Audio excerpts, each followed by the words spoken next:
cross-border interconnection where there's peering of traffic between the two, or within that region. I would hope to see networks in Ghana visible at the Nigerian IXP and vice versa. East Africa is probably a question of whether there is a business opportunity or the need for that peering to take place. I would see a little bit of it, but not significant enough for there to be traffic compared to the other countries. Why we see Ghana there, I think, was it Africa Online? Africa Online. I think that's the name. Yeah, because it has branch offices in Kenya and South Africa, so they will announce their prefixes from Ghana, from their Ghana office into the KIXP. So that's the reason we are seeing Ghana. Hope that answers the question. The question about how many, the staffing for an exchange point. So it really is influenced significantly by the size of the exchange point and also I'll say the model of the exchange point, because the model of the exchange point dictates what the functions and the roles of the exchange point will be. I'll give an example. If your exchange point is entirely free, that means people come and connect to the exchange point and don't pay anything to the exchange point operator, then the best thing that exchange point can do is, one, find a location where they don't pay any rental fees for power, for cooling, for the space. And that means it will be difficult for the exchange point to actually hire a full-time person. So such a model will mean that it's based entirely on in-kind support and volunteers to actually maintain the operations of the exchange point. If the exchange point, though maybe a non-profit organization, levies a certain amount of fees for the services, then it can easily find a location where, one, they can host the exchange point, two, hire at least one full-time staff at the lowest point, at the least side, to actually manage the functions of the exchange point. So it's dependent entirely on the model. So if you prefer to have a free exchange point, then you know that you have to depend entirely on volunteers and entirely on in-kind support to be able to run the exchange point. And they've successfully done this in the Seattle Internet Exchange Point in the west coast of the US. So it's entirely free, but in-kind support drives the exchange point. You can also take the model of where you levy a certain amount of fees, which allows you to hire staff. And the staff will need to have, at least to start with, a technical person. And of course, somebody who can do the accounting, because if people are paying, you need somebody who can, do the balance sheets. And I don't know how many technical people, with the exception of Michelle, can actually do a balance sheet. So that's what you need to think about. The model of the exchange point will sort of dictate the kind of human resource you will have. And as it grows, then of course you'll need to keep growing. I think some of the large exchange points I've seen in Europe, like AM6, will tend to have more than 4 or 5 staffing. I think Lynx has more, or maybe 10 or 11 or something like that. 20 to 40. Yes, so it can be a big operation, but that's lots of traffic and lots of sites that they are managing. If you only have one site, then, a techie person and an administrator to do the day-to-day work will be sufficient. So it's relative based on the model. As Michuki mentioned earlier in the start of his presentations, he talked about the peering DB, where we tend to centralize information regarding different ASNs, different networks, and so forth. I just want to spend the next 15 minutes before the tea break on that. Some of you may know about the peering DB, some of you may not. So we'll talk about, what it is really and how you can use it, what it's not for, and so forth, and just a very brief demo. So some of the basic challenges with peering today is, who do you know who your peers are? Who do you know who to peer with? And when do you know when peers go live at exchange points? For those of you who've been at exchange points for a long time, peers come, peers go. How do you know when that happens? Some networks tend to use other methods to house this information, notepads, spreadsheets, and so forth. But these tend not to scale very well, and information is changing too rapidly to keep up with. And obviously, different networks tend to have different sets of information as they evolve their networks. So PeeringDB is a freely available web-based system. Centralizes the data about different networks and their peering information. Members have the opportunity to maintain their own sets of data, so you don't need to send information to anybody else to do that for you.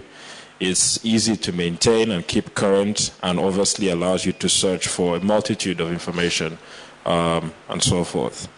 So what is the PeeringDB not? Because it has a lot of useful information for networks, it's easy for sales droids to go in there and start looking for contacts and try to sell you stuff at exchange points or data centers and stuff. So if your sales folk get wind of this, tell them not to use it for that, because then you would not be in good standing with the rest of the community. But if there's a way they can do it cleanly, then that's fine as well.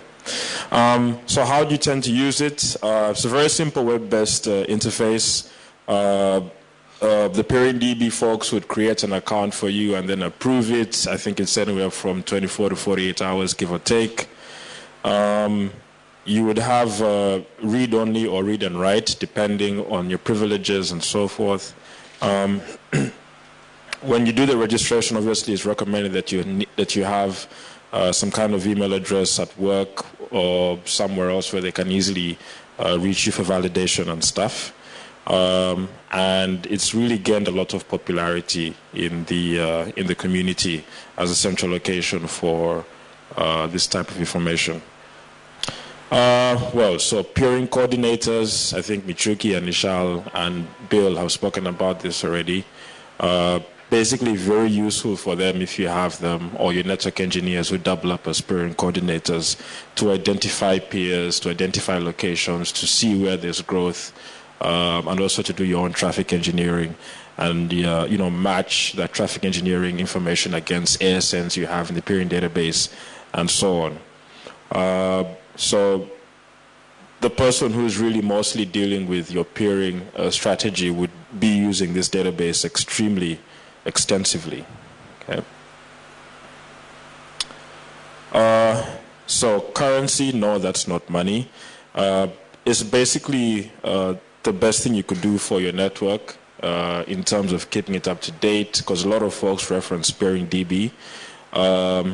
Some networks would tend to ignore what you tell them in email, because that tends to change over time as staff come and go.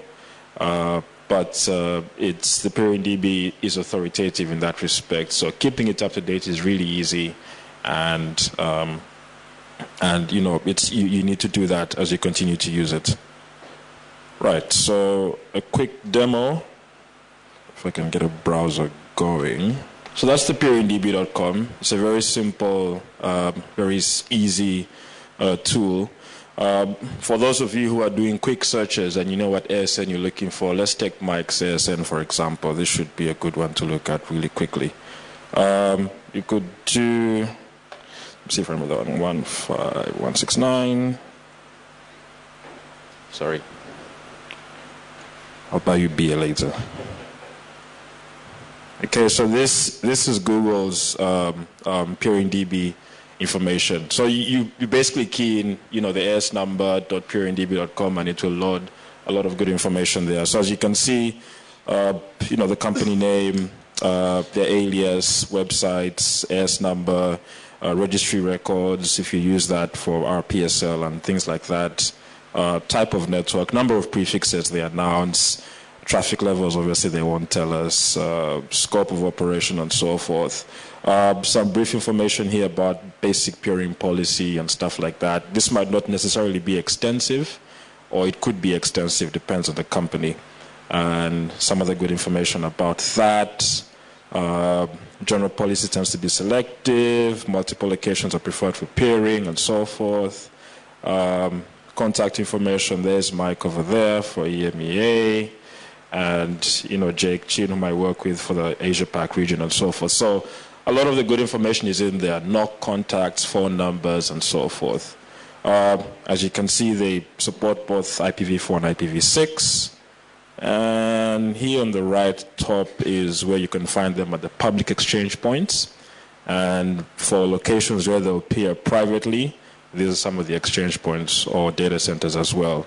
And that, is 2, 3, 4, 5, 11 pages worth of locations. So it's really a simple tool to work with. If I could just show you what we do. So you log in for the first time, you get a summary of your account and the last 15 updated participants in the right. There's Internet Solutions. This must be Nishal. I hope it's not Nishal. Let's see. Is it still there? Anyway, there was an update with IS just recently. It's curious though, because we're right here. So you see a lot of companies, Tenet as well, and so forth. Latest updates in the last 15 participants. Your peering records go over there, and this is what tends to get updated when you post to the system. So you choose locations. There's tons of them, as you can see, all sorts of locations wherever you are, both for private and public peering. You include your AS number, V6 or V4 IP address. You can also include all sorts of stuff. You can disclose or you can't disclose your traffic levels. Some peers care, some don't. You can also do searches, and this is really cool. So let's see. Let's take, say, Cogent. Bad example, but yeah, so you get the idea. So then there's their details, and you could load that up and so forth. So it's a really easy tool to look up facilities. Let's see. Maybe you've heard of, let's say, I don't know if that will search well. So this is Mega Advantage. It's a caller in Hong Kong. You could search exchange points. It's possible KIXP is there, right? So that's the Kenya exchange point. So you know where it is, who's there, who's peering. And I believe there's a lot more members than they're listed here. So yeah, you can see it's a really, really simple tool to use, and it's free of charge. So go out and use it. So if you don't want to create an account, you can go guess, but that's not useful if you're a real operator. When you submit a request to sign up, you'll get a response from the administrator, and they'll try to validate whether it's actually you, if you're an operator, and so forth. And if they believe you're who you say you are, they should automatically grant you read-write access.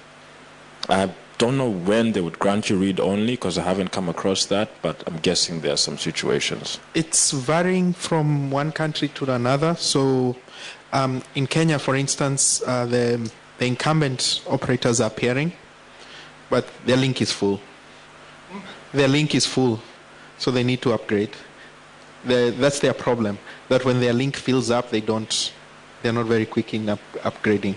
But in Kenya, they do. In Uganda, they do. In Nigeria as well. Tanzania, Frank, sort of not very well. Let's just say they're the most problematic to deal with, but sometimes they do show up. And South Africa as well, I think, I'll let Nishal speak for that, but I think they were also there, but I'll let him speak. So they do, but they're not the first ones. Don't expect them to be the first one on site saying, "Hey, I'm here, I want to peer." They'll come in only after you've built a certain critical mass and it becomes important for them to peer.